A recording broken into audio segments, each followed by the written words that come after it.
Salut tout le monde et bienvenue. Aujourd'hui, on se penche sur une question que beaucoup se posent. Comment on fait pour créer des visuels qui ont de l'impact sur les réseaux sociaux quand on n'est pas du tout graphiste? Pour ça, on va décortiquer un super article de PME Web. Allez, c'est parti. C'est la question qui revient tout le temps, non? L'idée même d'ouvrir un logiciel de design un peu complexe, ça peut faire peur. Mais franchement, pas de panique. C'est justement pour ça qu'on est là aujourd'hui. Le constat, en fait, il est assez simple. On se souvient de l'époque où un simple petit texte suffisait pour attirer l'attention. Eh bien, cette époque, elle est bel et bien terminée. Aujourd'hui, pour se faire une place sur les réseaux, le visuel, c'est le roi. Et ce n'est même plus une option, en fait. L'article de PME Web insiste bien là-dessus, c'est devenu une nécessité absolue pour créer de l'engagement. Du coup, la vraie question, ce n'est plus est-ce qu'il faut en faire, mais plutôt comment est-ce qu'on en fait. Et c'est là que ça devient super intéressant. On passe du problème aux solutions. Parce qu'il existe tout un tas d'outils gratuits, hyper accessibles, qui peuvent aider n'importe qui à créer du contenu de qualité.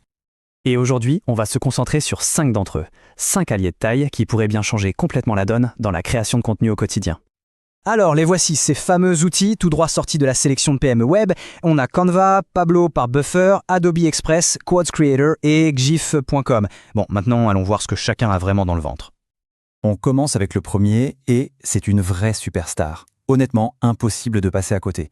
Pour quiconque veut créer un visuel sans être un pro, Canva, c'est bien souvent le premier réflexe. Alors, le gros point fort de Canva, c'est son immense bibliothèque de modèles. Fini de se prendre la tête pour savoir quelle est la bonne taille pour une story Instagram ou une bannière Facebook, tout est déjà là, préformaté. C'est juste un gain de temps incroyable. On passe maintenant à un outil qui, lui, mise absolument tout sur la rapidité. Pablo. C'est un outil de Buffer, une plateforme très connue dans la gestion des réseaux sociaux, et ça, croyez-moi, ça se sent. Cette phrase de l'article, elle résume parfaitement l'esprit de l'outil. Pablo, son truc, c'est l'efficacité pure et dure. L'idée, c'est qu'en à peine quelques secondes, on puisse mettre un texte sur une belle image et avoir un résultat super pro, prêt à être publié. Notre troisième outil nous vient d'un géant, un nom qui inspire confiance tout de suite, Adobe. Et avec Adobe Express, l'idée était simple, rendre une partie de la puissance des logiciels Adobe accessible à tout le monde et gratuitement.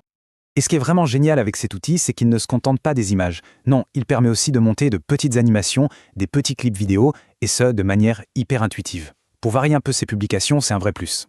Le quatrième de la liste, c'est un vrai spécialiste. Comme son nom le suggère, Quad Creator est fait pour une seule chose, mais il le fait très bien, mettre en valeur des citations. Et c'est ça son génie. Il n'y a pas de fioriture, on va droit au but. On choisit sa citation, son image de fond, sa police de caractère, et hop, c'est prêt. C'est l'outil parfait pour créer en 2 temps 3 mouvements un visuel à base de texte qui claque.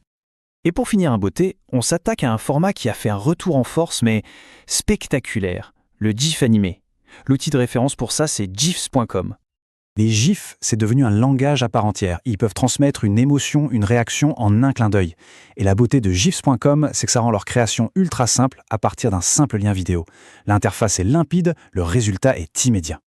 Bon, d'accord, on a vu les 5 outils. La question maintenant, c'est comment choisir?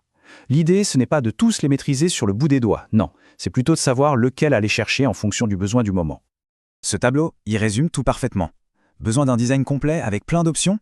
Hop, c'est Canva. Une image avec une citation mais en 30 secondes chrono? Là, c'est Pablo. Envie d'ajouter une touche de vidéo?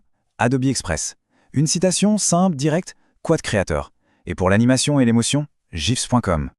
Maintenant, connaître ces outils, c'est une chose. Mais là où la vraie différence se fait, c'est en les utilisant. C'est le moment de passer de la théorie à la pratique. D'ailleurs, c'est le conseil final de l'article de PME Web. Le meilleur outil au fond, ce sera toujours celui avec lequel on se sent le plus à l'aise, celui qui répond le mieux à ses propres besoins. Il n'y a pas de formule magique, le secret, c'est d'expérimenter. Et voilà, on a fait le tour. La grande question qui reste, c'est, avec ces nouveaux outils en main, quelle sera la première création ? Une citation inspirante, un gif bien drôle, une annonce un peu plus travaillée? Le terrain de jeu est ouvert.